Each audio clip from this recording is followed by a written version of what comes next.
Tonight on the Bayou Breakdown, LSU women's basketball finds their mojo again.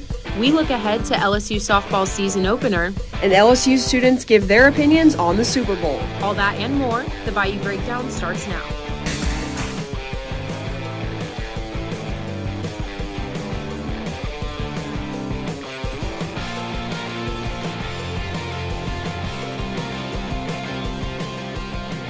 Good evening and welcome back to the Bayou Breakdown. I'm Madeline Frentress. And I'm Olivia Drawdy.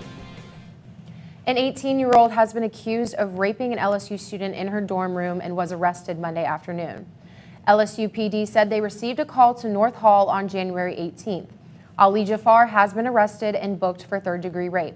This is a developing story, and we will have continuous updates on our website at tigertv.tv. Internal emails obtained by the Associated Press reveal that the New Orleans Saints played a much larger role in damage control surrounding the Catholic Church sex abuse scandal. The emails show that top communications officials with the Saints kept in constant communication with church officials, judges, and prosecutors. The team previously downplayed their involvement with the Catholic Church surrounding the scandal. In a press conference earlier today, Saints owner Gail Benson did not field questions on the subject and did not comment on the accusations. This is also a developing story. Back on campus Sunday, the LSU women's basketball team regained their defensive momentum against Mississippi State. The impact from one unsung hero helped contribute to their success. Our own Ben Toshti has more. On Sunday afternoon here in the PMAC, LSU defeated Mississippi State 81-67 in another SEC matchup. Physicality and Jersey Wolfenberger's impact were many reasons why LSU came on top here today. Jersey Wolfenberger stepped into the starting lineup for Samaya Smith and delivered a season-high performance with 12 points and 7 rebounds. Her impact was a promising sign for the Tigers as she found her rhythm and contributed effectively throughout the game. Coach Starkey, when we prepare, is always talking about playing hard but playing disciplined. I knew that was going to be a big key in this game because we don't have the depth with Samaya being out. So going in there and playing hard, playing aggressive, but also being very disciplined, understanding like we cannot get in foul trouble. Team leaders like Flau'jae Johnson spoke highly of her teammate. Despite delivering a 20-point performance tonight, she remains committed to sharing the spotlight, always giving credit to her teammates for their contributions. Jersey has an advantage on so many people. She's a tall post, but she can move like a guard. So we just need her to use what she got to her advantage. You know what I'm saying? So it's just good to see her coming out her shell because we need that going into the... The Tigers held the Bulldogs to less than 35% shooting from the field and forced them into 19 turnovers. Kim Mulkey emphasized the importance of the players staying true to themselves. Jersey, Samaya, they have to create their own identity. Be who you are. You know, those guys are following in the footsteps of, really, I guess you want to say Angel Reese, right? And they're not Angel Reese, and we don't expect them to be Angel Reese. Do what you are capable of doing. Physicality defined the Tigers' performance today. After allowing a season high of 100 points on Thursday, the adjustments made in today's game re-established a strong defensive presence as the team continues conference play. Tonight's defensive performance was a strong tail sign that this team is ready to move forward against their next game against the Missouri Tigers. For Tiger TV Sports, I'm Ben Tashi. Kim Mulkey's squad will look to build on this performance as we head into the month of February and even closer to the postseason. And although the women's team is no stranger to a win, the LSU men's basketball team is having a hard time securing one. This past week for the Tigers has been unforgiving as Texas took over the PMAC just 2 days after a home loss to Auburn. Our own Charlie Thomas has more on the Tigers' execution Saturday against Texas. LSU men's basketball struggled to find their rhythm against Texas as their offense couldn't quite capitalize off second and third chance opportunities. With only 4 total offensive rebounds compared to Texas's 10, LSU handed over possession after possession to the Longhorns as they didn't know what to do with Texas's defense. I thought we did a really good job of that. I know in the first half they didn't have any fast break points, which was really critical for us. We really wanted them to sit down and have to execute against our half-court defense. Despite LSU's mistakes, the Tigers fought hard and were only down by 6 points at the half. However, the Longhorns took full advantage of their momentum to continue increasing the point deficit. Offensive threats like Tremont Mark and Trey Johnson, who both scored 18 points, made it difficult for the Tigers' offense to bounce back. And then I thought their offensive execution was elite, and their shot making was fantastic, and we weren't able to respond either defensively or on our offensive end of the floor. LSU just could not seem to get lucky as they went 2 for 15 from the three, and Texas outscored the Tigers 58-33 in the second half. Jordan Sears, who led the scoreboard for the Tigers, reflects on where he thinks LSU went wrong. Just start with practice. We gotta practice how we gonna play, and it start by everybody holding each other accountable. Whether it's a turnover, a missed box out, offensive rebound, defensive rebound, we all gotta come together and really kind of nip them things in the bud. And if we want to try to win games moving forward. Ranked second to last in the Southeastern Conference, this is the fourth straight loss for the Tigers. Moving forward, LSU will need to match the intensity and the physicality of their opponents if they want a chance at turning their season around. Especially with this league, you can't dwell on the losses. It's going to keep turning over like it has been. So just got to figure out what's going on next and try to execute better moving forward from there. The Tigers fall to 1-7 in SEC play with only a few more days to turn things around and prepare before their game in Georgia. For Tiger TV Sports, I'm Charlie Thomas. Now, Texas is considered an underdog as this is their first year in the SEC, and the Tigers have to capitalize on these things or other teams will make an example out of them. Absolutely, Olivia. And with a record of 1-7 in SEC play, the Tigers have a lot to prove as they get on the road to go against 3-6 Georgia. While LSU may be struggling on the court, our own Stephen Garrett has the scoop on some dynamic freshmen having a big impact on other squads around the country. Welcome to the first ever installment of Young and Lethal. I'm Stephen Garrett, and on this segment, I'm going to talk about the youngest players making noise on the court. Today, we're taking a look into college basketball to see what freshmen around the country have been making a name for themselves. In third place, we have Ace Bailey, a forward from Rutgers. He's also from Georgia, just like me. Averaging 20.2 points per game on 46.8% shooting, 7.8 rebounds, and 1 assist. He's half of a freshman dynamic duo that they're building at Rutgers, but we'll get into that a little bit later. He leads his team in points, rebounds, and blocks. Bailey, with a 6'10 frame, is a freak athlete with a high motor, which is hard for teams to compete against. Although Bailey is 6'10", he has an advanced guard skill set in his arsenal, as you can see from his ability to float around the court and get past defenders. His agility makes him a dominant force in the paint as well and hard to contain down low. In second place, we have Rutgers guard Dylan Harper. Averages 18.6 points, 4.8 rebounds, and 4.1 assists on 48.8% shooting. He is teammates with Ace Bailey also, making him the second half of that Rutgers freshman dynamic duo that I mentioned before. Unfortunately, Rutgers is not doing as well as they had hoped this season with these two star players, as they are 11-11 and 13th in the Big Ten, which is surprising as people had high hopes for this program. Harper holds the first Rutgers triple-double in over 40 years and leads his team in assists and steals. Harper is a true point guard with great vision and high IQ. His aggressive game turns him into an aggressive guard that can facilitate but also score at will. His shifty handle makes it easy to spread defenses and blow past defenders. Lastly, we have Cooper Flagg, a forward from Duke who reclassified up to go to college a year early, making him 18 years old. He averages 20 points, 8 rebounds, and 4.2 assists on 48.4% from the field.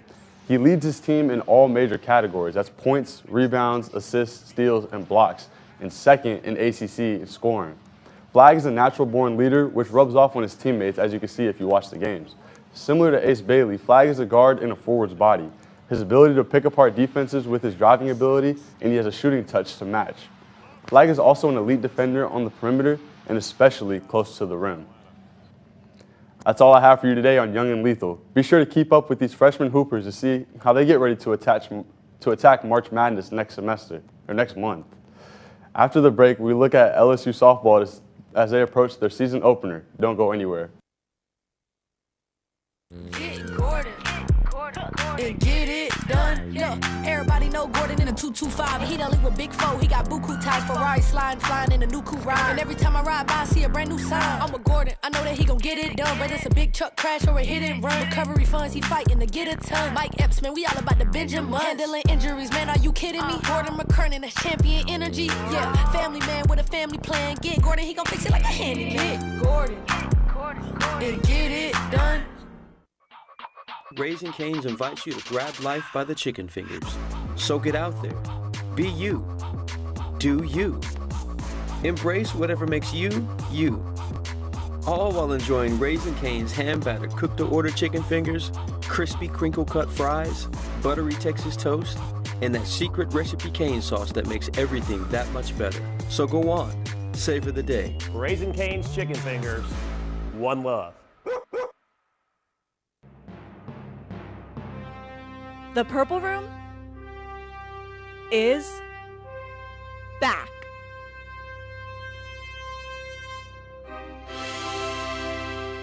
We're back this semester with episodes every Friday.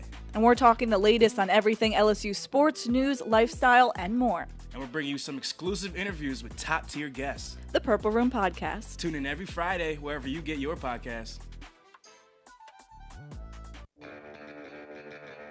Are home problems turning your life upside down? Trust Southern Air Cooling, Heating, Plumbing, and Electrical to save the day. From electrical issues to keeping you comfortable, plumbing repairs, and even generators, we do it all. Southern Air Cooling, Heating, Plumbing, and Electrical, your one-stop solution for electrical, AC, plumbing, and generators. If you need us to save the day for you, call or visit us online at southernnairbr.com. Welcome back. Tiger softball is in full swing as the team prepares to kick off their 14th season under head coach Beth Torina. While staple players will be returning to the diamond, Tiger fans can look forward to changes all across the program. LSU Softball is officially back. With a fresh coat of paint and a fresh roster, the program is getting a revamp. The addition of new standout transfers Avery Hodge, Dalia Lassiter, and Ashley Vallejo will bring added depth to the roster. Coach Torina says the addition of new players isn't the only thing changing about the team. I think we see that we have all these great pieces. Is it going to look different? Yes, but it's going to look different in its own way, and it's still going to be really great. And I think that's the cool thing is we're going to play a little different brand of LSU softball, but we're still going to play a great brand of softball. When asked what opponents might need to watch out for, the Tigers spoke about this team's not-so-secret weapon. We are very fast, but we also have power. So I think that's a great combination to have, and I'm very excited, for February 7th to come and to see us to really use all this, I think this team is, very fast, very fast-paced. And I think this is, the fastest team we've had in years. So I think that element is just going to make people, make them think twice about things. In addition to some new faces, LSU softball fans can look forward to powerhouse hitter Danica Coffey returning to the batter's box after suffering an ACL injury last season. I'm just here because I love the game, that's it. It's very simple for me. If I didn't love it, I wouldn't play it no more. So I think that's it. I just want people to enjoy watching softball, and that's my goal. Along with their ace, Sydney Berzon, the Tiger pitching staff is getting a freshman phenom in Jaden Heavner. Heavner will be the first left-handed pitcher LSU has had in almost 30 years. She is really special. She enters a long line of great pitching that's been here at LSU. I'll tell you, I think she's thrown about 10 innings so far in scrimmages, and our team has 2 hits. So the Tigers are currently ranked 9th in the USA Softball preseason poll, and with the help of their new look, they hope to keep climbing throughout the season. For Tiger TV Sports, I'm Olivia Drawdy. The revamped LSU softball team will kick off its season Friday, February 7th at Tiger Park against Charlotte in the first game of the Tiger Classic. From the softball diamond to the baseball diamond now, LSU baseball kicked off their preseason this past weekend with intra-squad scrimmages. LSU sent 11 players to the MLB draft and lost 11 players to the transfer portal in 2024, leaving the Tigers with only 8 returning players. Coach Jay Johnson and his staff have brought in many new faces to Baton Rouge, and these new Tigers have had a good camp. But time will tell if they can handle the pressure of SEC baseball. Pitching coach Nate Yeske spoke on how different the box is when the season truly starts. We made it through the draft pretty good. So the talent of the freshmen is there. They need miles on their tires. And no way about doing it other than to just go out and do it, and I think that's going to give them ultimate feedback. You can simulate all you want in scrimmages, but until you put 10,000 fans in there and a little excitement, a little noise, it just hits different. LSU Gymnastics is headed back on the road to take on the Crimson Tide this Friday. The Tigers took down Mizzou in the PMAC this past Friday, posting the highest team score of the season. However, after dropping their last 2 road meets, they're not getting too ahead of themselves, and they're focusing on consistency as they travel to Tuscaloosa, looking to secure their first road win of the season. Finding your consistency during the regular season is true. It's rare in anything that you see, run the table undefeated seasons. I know 2019 was something special that we see happen here, but that doesn't happen as often as it used to. And so there are hiccups that come along, and in a sport like ours where the mental part is so big. The team will head to Tuscaloosa to take on the Alabama Crimson Tide in another SEC matchup at 8 p.m. Central on ESPN2. After the break, it's time to talk some football as the Super Bowl is right around the corner. Don't go anywhere. Get Gordon and get it done. Yeah, everybody know Gordon in a 225. He done link with Big Four. He got buku ties, Ferrari flying in a new coupe ride. And every time I ride by, I see a brand new sign. I'm with Gordon. I know that he gon' get it done. Whether it's a big truck crash or a hit and run, recovery funds he fighting to get a ton. Mike Epps, man, we all about the Benjamin. Handling injuries, man, are you kidding me? Gordon McKernan, that's champion energy. Yeah, family man with a family plan. Get Gordon, he gon' fix it like a handyman. Get Gordon and get it done. Raising Cane's invites you to grab life by the chicken fingers. So get out there. Be you. Do you. Embrace whatever makes you, you. All while enjoying Raising Cane's hand-battered cooked-to-order chicken fingers, crispy crinkle-cut fries, buttery Texas toast, and that secret recipe cane sauce that makes everything that much better. So go on. Savor the day. Raising Cane's chicken fingers. One love. Welcome back. As Super Bowl festivities roll into the Big Easy, the city of New Orleans is taking big precautions to ensure the safety of the city, its citizens, and visitors ahead of the big game. Today, multiple officials from the NFL, Department of Homeland Security, state and city governments met in the city to review safety protocols. Some protocols included the deployment of 200 state police officers and 300 National Guard members to aid New Orleans police. The city has also implemented bag checks surrounding Bourbon Street and the Superdome, protected by steel barricades. The precautions come after a terrorist attack that occurred on Bourbon Street early New Year's Day. Well, Olivia, we've already given our thoughts on the big game this year. With the Philadelphia Eagles and the Kansas City Chiefs gearing up for an intense matchup, we wanted to get students' opinions on who will be taking home the Lombardi. Yeah, Madeline, and our very own Juliana Russell has those answers for us.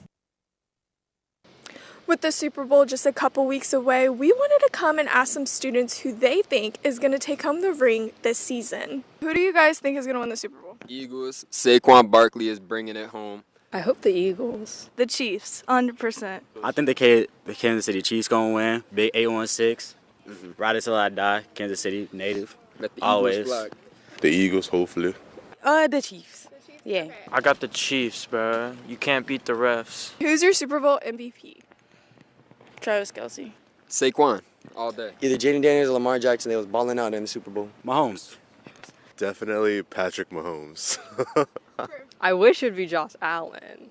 It's got to be SZA doing the halftime show. Jalen Hurts or Saquon Barkley. Keon Coleman. What's your final score? Final score is 50-0. Chiefs are losing. I think it'll be a close game until the fourth quarter. 64-0. I think a good 30 to 36 to 16 maybe. By 14. I think it'll be close. If not, it'll be maybe a 12, 13 point difference. Although the Kansas City Chiefs won the popular vote, the Philadelphia Eagles still have a fighting chance to flip the narrative and shock the fans. For Tiger TV Sports, I'm Juliana Russell. Now, Madeline, the Chiefs also have a bit of an advantage over the Eagles as they have won 6 of 11 games against the Eagles. Now, obviously, this history could come into play during the Super Bowl. But again, it's still up in the air as the Eagles did win their most recent game against the Chiefs. But that's all we have for tonight. So for Tiger TV, I'm Madeline Frencheres. And I'm Olivia Drawdy. Have a great night.